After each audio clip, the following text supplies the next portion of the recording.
बिस्मिल्लाहिर्रहमानिर्रहीम। अस्सलाम वालेकुम बच्चों, आप सब कैसे हैं? उम्मीद है कि आप सब खैर आफियत से होंगे। बच्चों, हम लोग अपना सबक राय का एहतराम कर रहे थे। आज हम राय का एहतराम में अपने सेकंड पार्ट में सरगर्मी करेंगे, मिलकर करें बात। कि अगर आपके दो हम जमात किसी बात पर आपस में नाराज हो जाएं तो आप इनमें कैसे सुलह करवाएंगे। यानी अगर आपके दो हम जमात यानी वो तालिब इल्म जो आपके साथ पढ़ते हैं आपस में नाराज़ हो जाते हैं, तो आप लोगों ने ये बताना है कि आप उनके दरमियान किस तरह से सुलह करवाएंगे। उसके बाद बच्चों हमारे पास है लफ्ज़ों का खेल। लफ्ज़ों के खेल में हमारे पास है कि दिए हुए अल्फाज पर नुक्ते लगाकर दोबारा लिखें और दुरुस्त लफ्ज़ से पढ़ें। यानी ये हमारे पास जो अल्फाज दिए गए हैं इन पर नुकात नहीं है, यानी नुक्ते नहीं हैं। हम नुक्ते लगाएंगे और उसके बाद इनको पढ़ेंगे। जैसे पहला लफ्ज़ है वो हमारे पास तारुफ है, हम ते और फे के जो है नुक्ते लगाएंगे तो ये लफ्ज़ बन जाएगा तारुफ। इसी तरह बाकी अल्फाज के आप लोगों ने नुकात लगाकर इन अल्फाज को दुरुस्त लफ्ज़ से पढ़ना है। उसके बाद है मिसाल के मुताबिक लफ्ज़ के आखिरी हरफ से नए अल्फाज बनाते हुए लफ्ज़ों की जंजीर बनाई। यानी हमारा लफ्ज़ जिस हरफ पे ख़त्म होगा उस हरफ से हमने एक नया लफ्ज़ बनाना है और इस तरह लफ्ज़ों की जंजीर मुकम्मल करनी है। जैसे पहला है अंगूर, तो ये ख़त्म हुआ है हमारा रे पे। रे हरफ से हमने लफ्ज़ बनाया तो यह आया रात। ते से हमारे पास आएगा तारा और तारा का लास्ट हरफ आया अलिफ। अलिफ से हम लिखेंगे अनार। तो इसी तरह आप लोगों ने बाकी सरगर्मी अपनी किताब पर हल करनी है। उसके बाद है कवायद सीखें। कवायद सीखें में हमारे पास है तस्वीरों की मदद से मुहावरे मुकम्मल करने हैं और इन मुहावरों के जुमले बनाने। यानी हमारा पहला जो लफ्ज़ है वो उन्होंने तस्वीर बनाई है। हमने उस तस्वीर को गौर से देखना है कि ये तस्वीर किसकी है, किस चीज़ की उन्होंने बनाई है। जैसे पहली तस्वीर उन्होंने बनाई है आग। उन्होंने आग लफ्ज़ नहीं लिखा, हम आग लफ्ज़ लिखेंगे, अपना मुहावरा मुकम्मल करेंगे। जैसे मुहावरा हमारे पास आएगा आग बगोला होना। आग बगोला होना का हम जुमला लिखेंगे कि अली गुस्से से आग बगोला हो गया।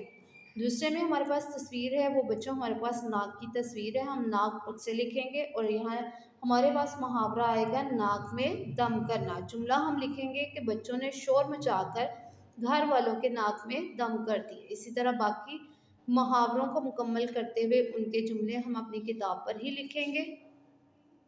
उसके बाद प्यारे बच्चों हमारे पास है दिए हुए तरीके से अल्फाज बनाए। यानी ये हमारे पास अददी तरतीब में गिनती लिखी गई है। लिखेंगे हम लोग जैसे 18 है तो हम इसको लिखेंगे 18वीं।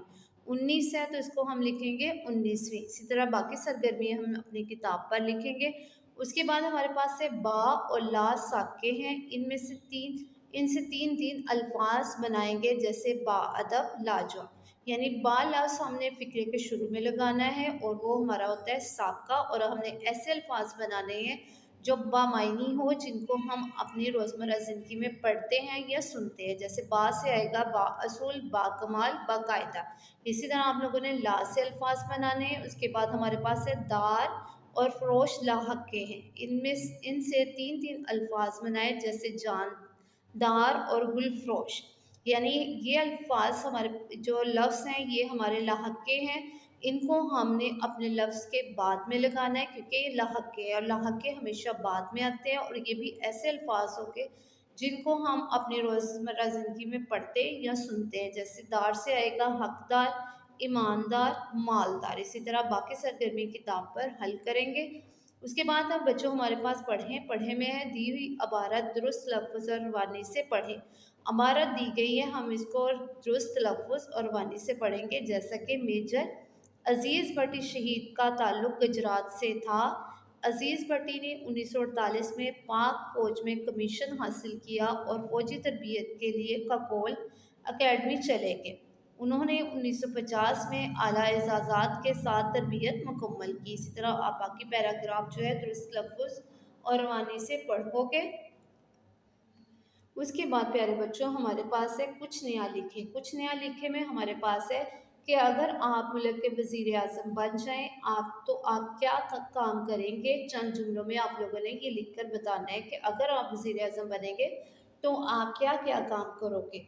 उसके बाद हर तस्वीर के नीचे पाकिस्तान के साथ ताल्लुक़ इसका ताल्लुक हमने लिखना है। जैसे हमारे पास मुख्तलिफ तस्वीरें दी गई हैं और इनका हमने ये बताना है कि इन तस्वीरों का पाकिस्तान के साथ क्या ताल्लुक है। यानी ये तमाम तस्वीरें जो हैं हमारे जो है मुल्क से ताल्लुक़ रखती हैं। जैसे पहले अगर हम तस्वीर देखते हैं तो ये एक शख्सियत है और ये आप शख्सियत जानते हो कि ये हमारे पास कौमी तराने के शायर जो है उनकी शख्सियत है, तो हम यहाँ लिखेंगे कौमी तराने का शायर। दूसरी तस्वीर आप देखते हो कि ये हमारे झंडे की तस्वीर है, तो हम यहाँ लिखेंगे कौमी झंडा। इसी तरह आप लोगों ने तस्वीरों को देखते हुए उनके नीचे जो है वो आपने इनका ताल्लुक जो है वो लिखना है। प्यारे बच्चों, यहाँ पे हमारे राय का एहतराम सबक के हासिलात ताल्लुम जो है वो मुकम्मल हो चुके हैं। आपने तमाम सरगर्मियाँ अच्छी तरह से याद करनी है और आप लोगों ने अपना बहुत ज़्यादा ख्याल रखना है। अल्लाह हाफ़िज़।